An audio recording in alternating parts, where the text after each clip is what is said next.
Class आज जो हमने टॉपिक करना है वो है ग्रेटेस्ट कॉमन डिवाइज़र। ठीक है, ग्रेटेस्ट कॉमन डिवाइज़र को करने से पहले आपको पता होना चाहिए कि कॉमन डिवाइज़र क्या होता है। तो उसकी एक डेफिनेशन है, बहुत इजी सी डेफिनेशन है। An integer d is called a common divisor of integer a and b if d divides a and d divides b। Means कि d जो है, अब आप देखें d जो है a को भी डिवाइड कर रहा है और b को भी डिवाइड कर रहा है। Means d divides a and d divides b। इसलिए हम कह देंगे कि जो d है वो इन दोनों इंटीजर्स a और b का कॉमन डिवाइज़र है, क्योंकि इन दोनों को डिवाइड कर रहा है ना, एक ही नंबर दोनों को डिवाइड कर रहा है। इसलिए हम कहेंगे जो d है वो इंटीजर्स a और b का कॉमन डिवाइज़र है। इसको ये होगी कॉमन डिवाइज़र की डेफिनेशन। और एक इम्पोर्टेंट पॉइंट है, आप याद रख लें कि जो 1 है वो 1 is divisor of every integer. 1 her number को डिवाइड करता है ना, तो हम 1 को कॉमन डिवाइज़र भी कह सकते हैं हर इंटीजर का, और 1 is divisor of every integer. ठीक है, ये बात आपने याद रखनी है। अब आगे हम करने लगे हैं greatest common divisor. Greatest common divisor क्या होता है, इसकी हम डेफिनेशन पढ़ते हैं। ओके, ये डेफिनेशन है ग्रेटेस्ट कॉमन डिवाइज़र की। ये एक बहुत ही सिंपल डेफिनेशन है। The largest positive integer that divides both A and B is called greatest common divisor of A and B. Means common divisor में हमने सिंपल कहा था कि जो डी है वो कॉमन डिवाइज़र होगा अगर वो ए और बी को डिवाइड कर रहा है। इसमें है, अब ज़रूरी नहीं कि एक नंबर को एक ही इंटीजर डिवाइड करे।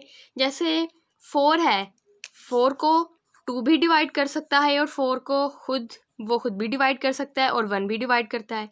इसी तरह इसलिए हमने कह दिया कि एक नंबर को एक से ज़्यादा जो इंटीजर्स है डिवाइड कर सकते हैं। तो उन सारे इंटीजर्स में से जो सबसे बड़ा इंटीजर होगा ना, और जो दोनों को डिवाइड करा, जो सबसे बड़ा कॉमन इंटीजर होगा, उसको हम कहेंगे ग्रेटेस्ट कॉमन डिवाइज़र।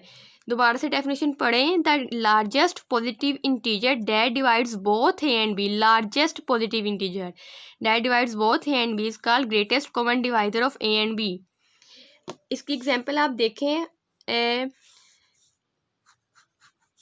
और जो GCDS को हम डिनोट कैसे करते हैं, इस तरह।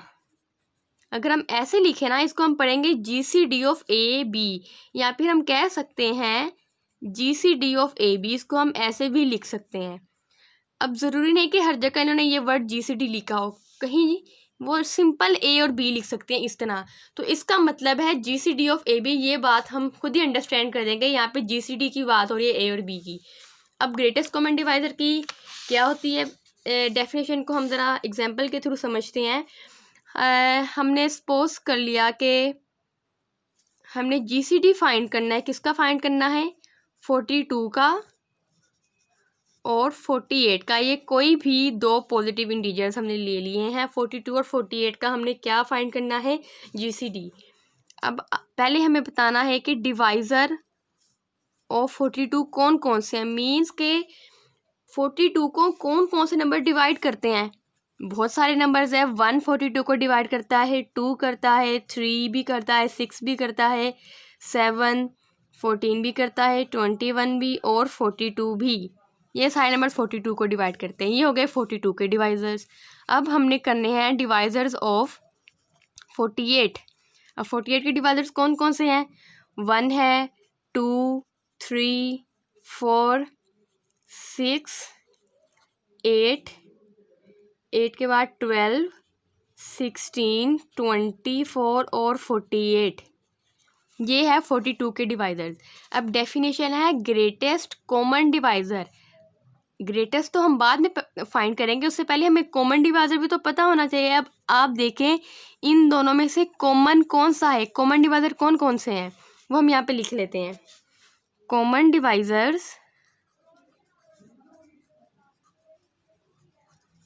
ऑफ 42 एंड 48 वो कौन कौन से हैं, इसकी एक लिस्ट बना लेते हैं। 1 है, 2 3 4 नहीं है, 6 है, और इसके अलावा और कोई नहीं है जो कि इन दोनों को डिवाइड कर रहा है। मीन्स 1 2 3 और 6 ये कॉमन डिवाइज़र्स हैं। कॉमन डिवाइज़र हो गया। अब हमने कहना है ग्रेटेस्ट कॉमन डिवाइज़र। इन सारे कॉमन डिवाइज़र्स में ग्रेटेस्ट कौन सा है? 6। तो हम कह देंगे कि जो 6 है वो 42 और 48 का ग्रेटेस्ट कॉमन डिवाइज़र है। हम यहाँ पे लिख देंगे GCD of 42 and 48 is equal to 6, या फिर हम सिंपल ये लिख सकते हैं 42 और 48 इक्वल्स टू 6। ये हो गया ग्रेटेस्ट कॉमन डिवाइज़र। अच्छा, ये जो हमने ग्रेटेस्ट कॉमन डिवाइज़र की डेफिनेशन पढ़ी है, ये तो बहुत ही सिंपल सी डेफिनेशन है, ठीक है। अब हम ये तो छोटे बच्चों वाली डेफिनेशन है ना, लेकिन हम ये डेफिनेशन तो नहीं लिखेंगे, एक प्रॉपर डेफिनेशन है इसकी, वो मैं भी आपको बुक से करवाती हूँ।